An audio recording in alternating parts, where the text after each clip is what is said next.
আপনারা করেন, হ্যাঁ রাসেল ভাই কি করেন? তো ভাই মোটর বানাচ্ছি তো।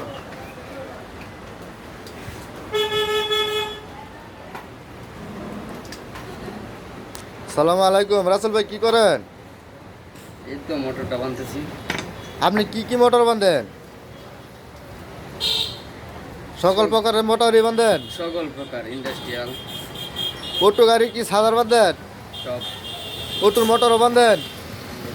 আপনার কাছে সার্ভিস কেমন দেন? সার্ভিস ভালোই, গ্যারেন্টি থাকবো 6 মাসে। 6 মাসের গ্যারান্টি? ঠিক আছে ভাই, এই যে আপনারা শুনেন, তার মুখ থেকে শুনছেন 6 মাসের গ্যারান্টি দিব। আপনারা যদি পারেন তার কাছ থেকে কাজ করে নেবেন। আপনারা ভালো সার্ভিস যদি পান তাহলে তার কাছ থেকে করে নেবেন।